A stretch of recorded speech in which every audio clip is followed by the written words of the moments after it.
Hello and welcome to how to make a game on Roblox. In this episode, I'll be showing you how to get a new place started on Roblox Studio, and I'll be showing you how to use the interface that Roblox Studio has provided. So, to get started, make a folder on your desktop, call it My Game, or call it whatever you would like it to. It doesn't have to specifically be My Game. Just give it a name that will be most memorable to you. So then we'll go ahead and press right click and press new, go to folder, and you're going to make a folder here, call it pictures. Now you don't have to do this, but it's nice to have your pictures in an organized place so that when you want to load an image into the Roblox Studio, you just have to go to a specific place for that image. So the next step is to launch Roblox Studio. So you're going to go down to your search bar here. You're going to type in Roblox Studio and launch. Give it a few seconds here to launch. And when it launches, you're going to see it looks a little bit confusing. I know it can look a bit confusing. Just go ahead and press ignore. Go to new. Press base plate. And these are all your templates, so you can choose different types of game themes. For the purpose of this video tutorial, we're just going to be choosing base plate. So we're going to go ahead and press File, Save As, and now you want to go ahead and find where you put the folder. So it'll be My Game, for example, and then go ahead and press Open. Now you can give it a name. So we're going to give it a name, and we'll go call it Simple Game. So that's very, very easy to do that. So now you can go ahead and press publish, and we'll go ahead and, just for the purpose of this video, go ahead and create a new game. I'm going to give it a name. So we're going to call it Simple Game. Simple Game Tutorial.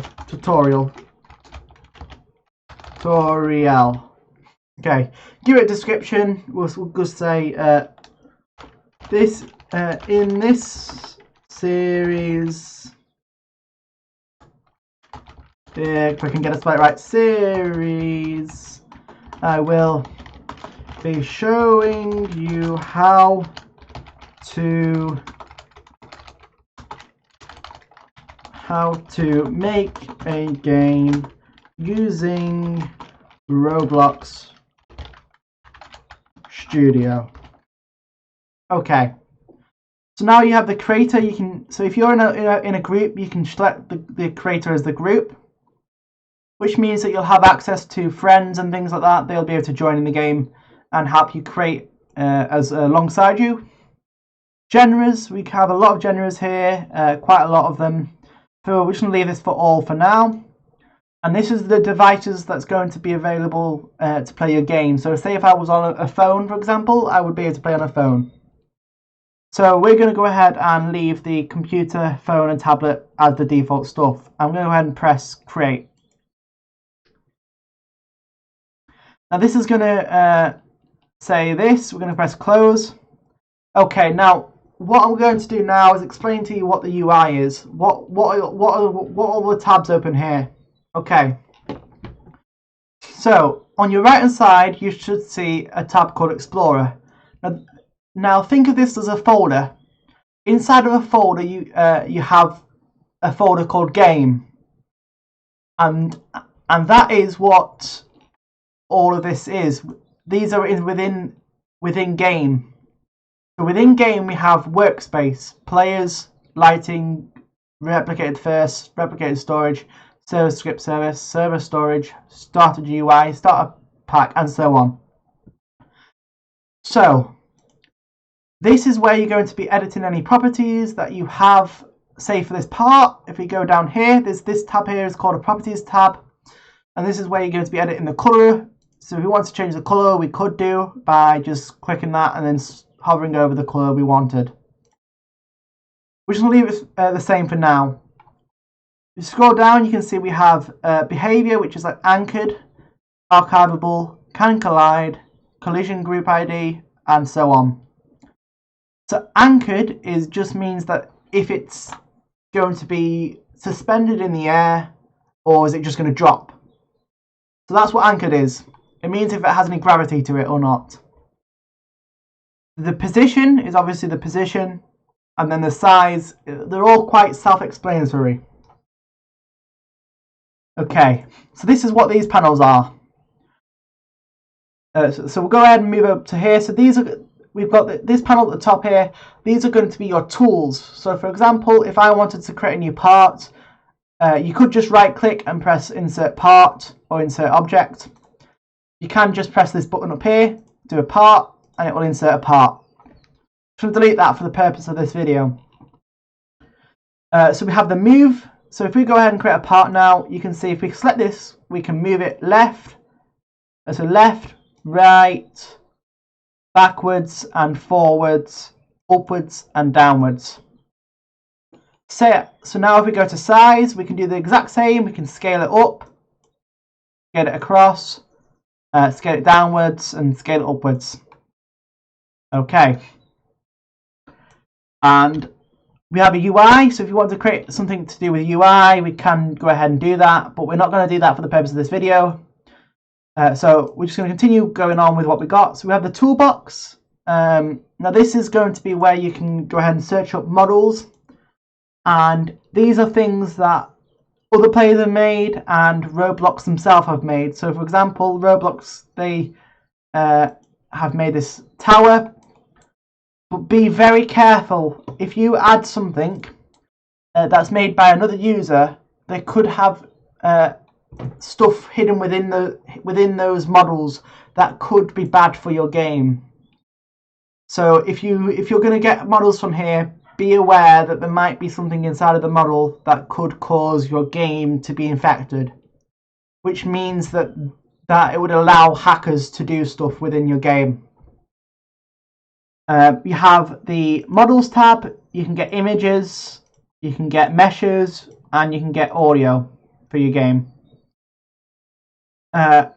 Also, you've got to watch out because some audios are copyrighted. If you want to find audio for your game that is not copyrighted, what you're going to do is you're going to go up to this little button and press, where is it? Search for users. And if you do Roblox, it will only show stuff that's made by Roblox themselves. So for example, this audio stuff here has been made by Roblox, and they've paid for licenses so people can use them. We're just going to close that for now because we're not actually going to listen for that for now. So if you want safe music, you can get safe music from here. Okay, this moves on to our next tool, which is the terrain editor, which can be found here, editor. So if you want to go ahead and make like custom terrain, you can go ahead and press edit tab up here and choose your mode. So say we want to add, we can click add. You have your materials down here. So let's say we have stone. Okay, and then you have the different shapes. So we have a square shape, we have like a cylinder shape, and we have a circle shape. So we're going to use square shape. And now this is the next thing. If you turn your camera by right clicking and moving, you can look downwards and it will place it along like the bottom rather than placing it like a wall. There's different modes to this as well. You can have it, so if I was to do a line like this and just go right, you can see the line there. We go ahead and press top, you can see it will go like this. And if we go ahead and do bot, it's just going to place it like this. Now, to move, you were going to use the WASD keys. And as you can see the differences in the way that it's actually placed those blocks. So you can see this one is placed it kind of like half out of the ground. This one's placed it directly on the ground, and this one's placed it on top of the ground. So there's other options such as snap to grid. So this is just going to do it up on the grid. So we can just go ahead and just like do different parts if we wanted to, and make a nice little arrow. if we really wanted to, we could make an arrow, which would look something like this. If we were to go ahead and do that, it would look kind of like an arrow. We can go ahead and ignore water. That's if you have any water down, for example. We can go ahead and place some water down. As you can see, we place some water. We can say, because if we were to place concrete there, it would place it. So if we do ignore water, it would just place it with inside the water itself, you see? So that's what we got. That's what's happening there. So we're just going to get rid of all that now. And as we move on to the next one, the next tool. So the next thing is the region tab. And also we have the different types of stuff. We have grow, so we can grow stuff. So if I was to go ahead and add some grass again here, for example, if I wanted to grow a specific point, we could do, and it would just grow it out of the ground, whatever direction we're looking at it. Very easy to use.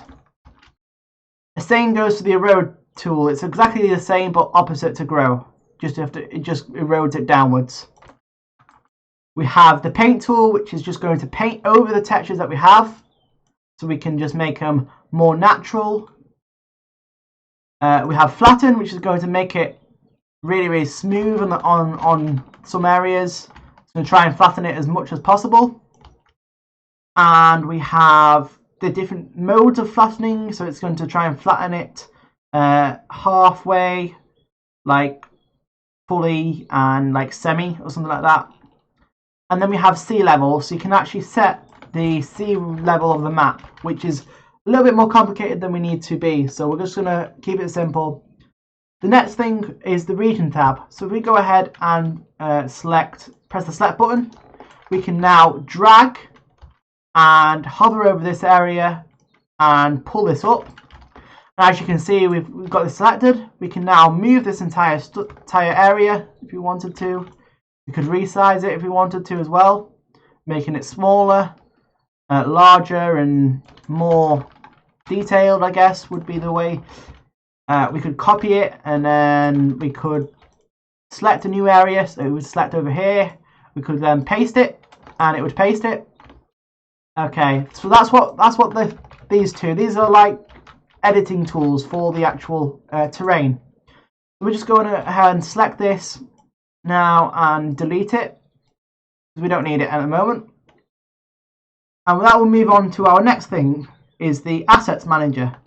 So this will be the place where we can have all our images. So our image folder is empty at the moment, but if we were to add an image, we could go ahead and right click it, go to the desktop, find our folder that we created before, go to pictures, and then we can just upload them from that folder. So it does make sense to have them in one specific area. Now the places tab, this is just how many games you have, because for example you might have a game that will link up to several different locations. Let's say you have it link up to a town or a city or a golf course. You could do that through here, but it's a little bit more complicated than that, and we'll be going all into that in the future episodes. So this is going to move us on to the next tab. We have a material tab. This was going to change the material of an object. This can be found in the properties tab, and it can be found under material. Basically, if you just select a part and then go to the material tab, you can just change the material from here. For example, there we go. We can change it from here. We go ahead and select slate as an example.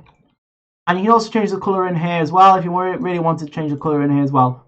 This is just an easier way to change the properties of stuff. However, I do feel like it is easier to do it through this menu, regardless of it being up here.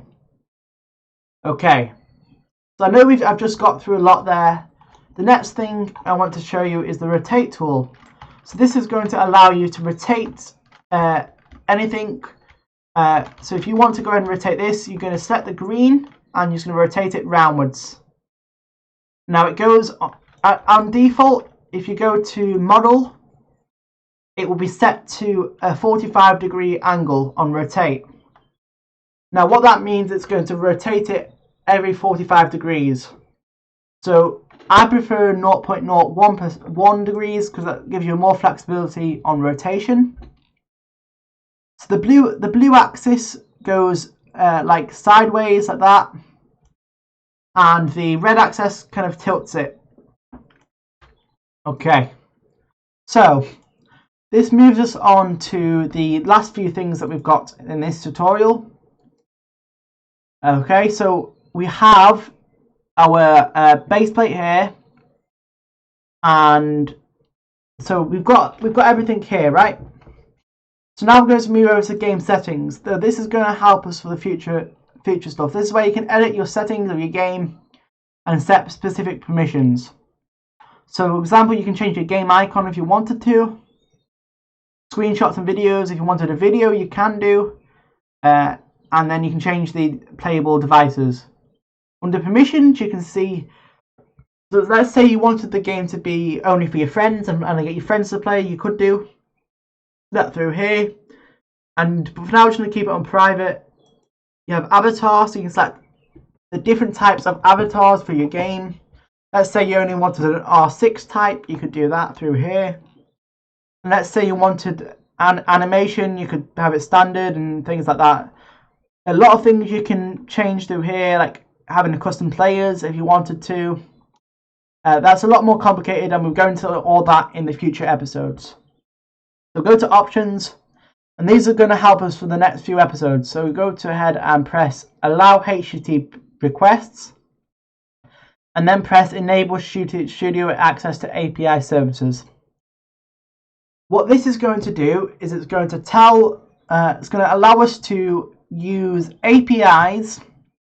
Now, if you don't know what API is, then I'll go through what the simple definition is. It is basically allows an application to talk to another website in order to get something back from that website. So, for example, let's say, for an example, you have a tweet that goes out, and you wanted to know how many people have liked that tweet.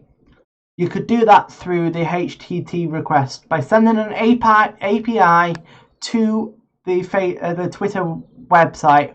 You could then ask it to send information back to Roblox. Again, we'll be getting into all of this stuff later on, so don't worry too much about it, and we will continue on. So we'll go ahead and press world.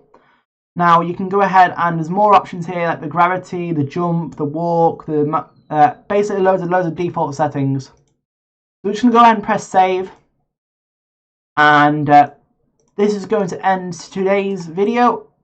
Just before I leave though, if you do want to go ahead and test the game, you can go ahead and press play now, and that will launch you into a playing state where you can actually play the world, and it's quite simple. You can just go ahead and walk with the WAS keys, and it's as simple as that. So we're going to go ahead and end the video here. So thank you for watching. If you do want to see more of these videos in the future, make sure to drop a like, comment and subscribe, and I'll see you guys in the next video. Peace.